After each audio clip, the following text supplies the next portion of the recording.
Shalom saudara pemirsa, sebelum saya menyampaikan firman Tuhan, saya ingin menyanyikan sebuah pujian, masih dalam suasana Natal, kiranya menjadi berkat bagi saudara-saudara sekalian dan untuk kemuliaan bagi nama Tuhan.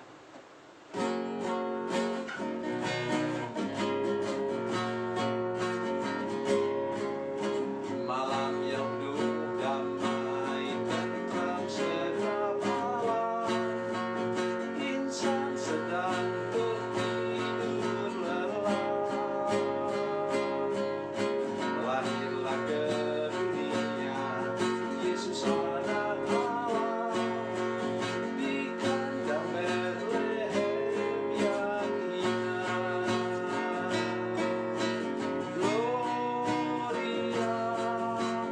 Gloria, segenap alam semesta bersoraklah. Haleluya, pujilah Dia, Raja Sorga Juru Selamat manusia.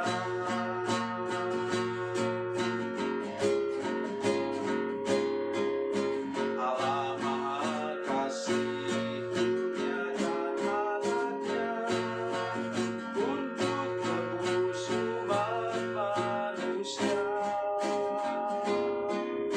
Pintu surga terbuka bagi setiap orang yang datang dan menyembah Dia.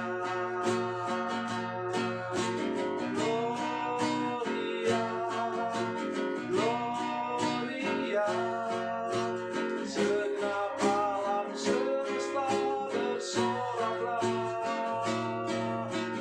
Haleluya, pujilah Dia, Raja Sorga Juru Selamat manusia.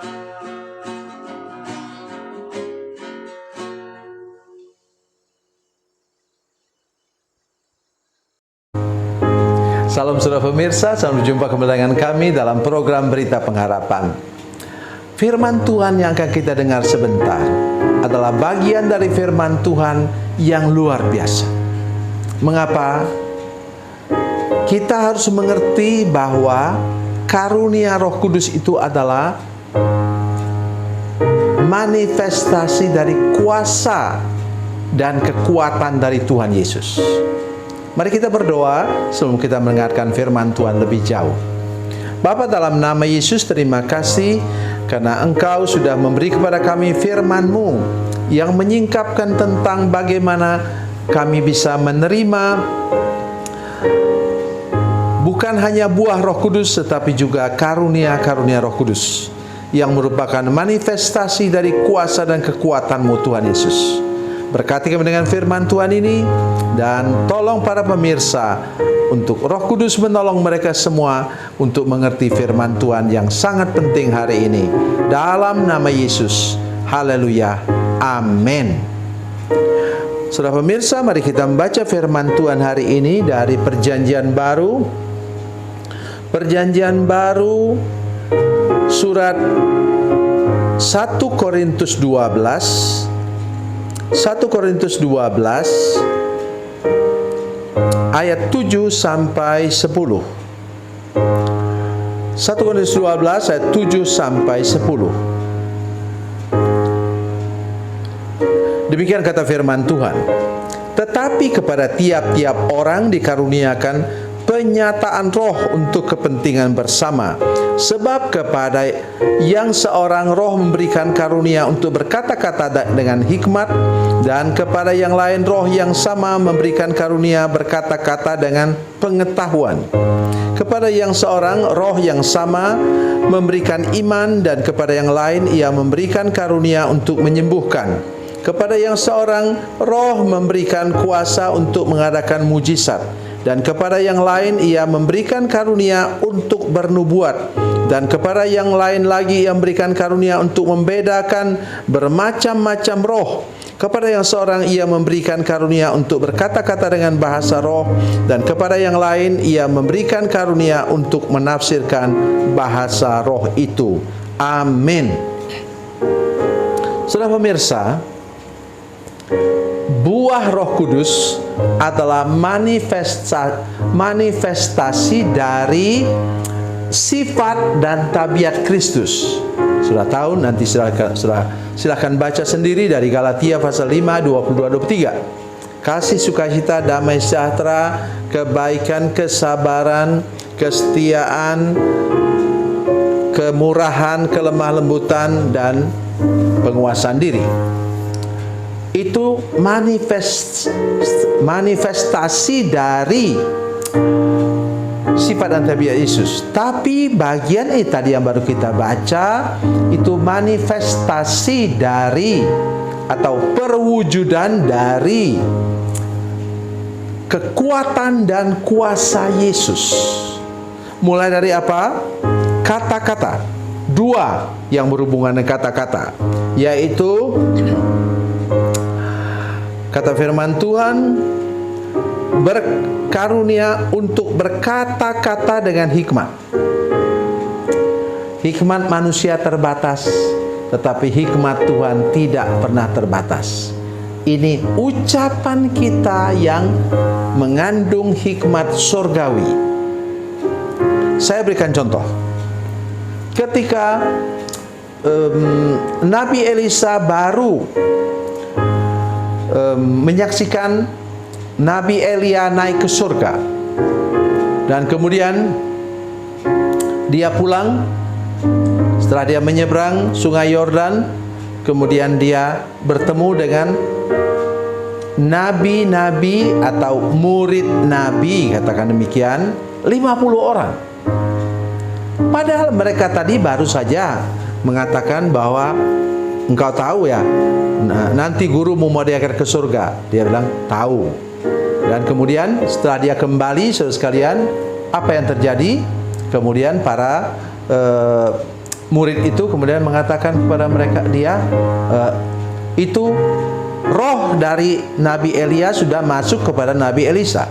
Tetapi mereka maksa untuk mencari, katanya, jangan-jangan Nabi Elia tadi sudah dijatuhkan oleh malaikat ke lembah mana begitu. Mereka cari, saudara sekalian. 3 hari mereka mencarinya, tidak ketemu. Akhirnya mereka balik dan rugi sekali. Itu namanya apa? Muncullah kata-kata, Elisa mengatakan, bukankah sudah kukatakan kepadamu, jangan pergi. Kata jangan pergi tadi adalah hikmat dari Tuhan.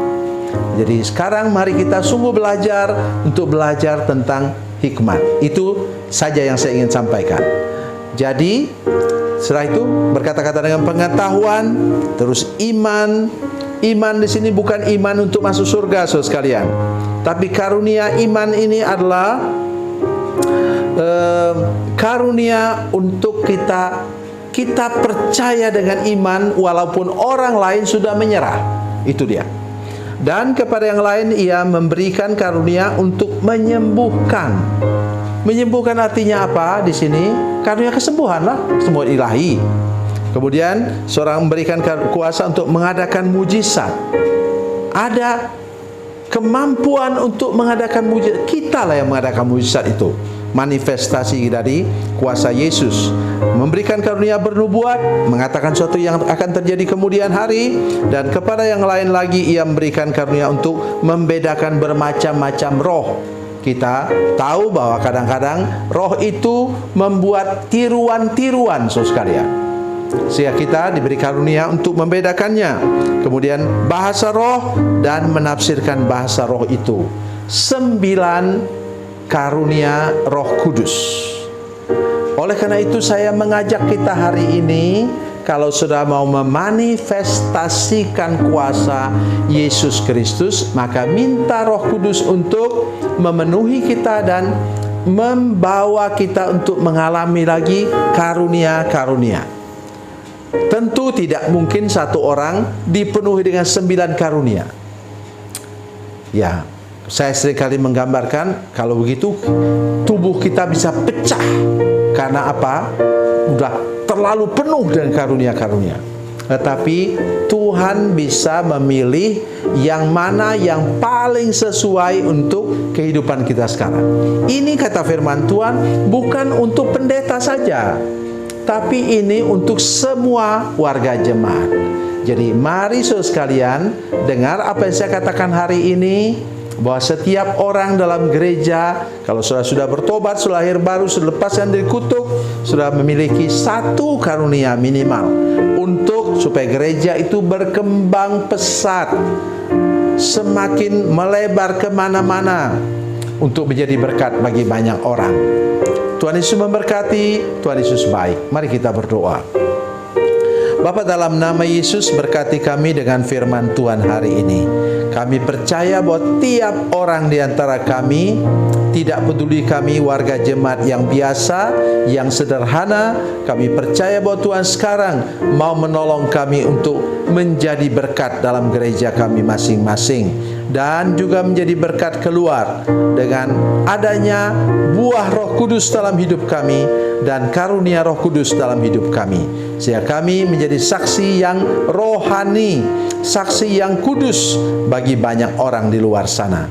Dalam nama Yesus, haleluya, amin.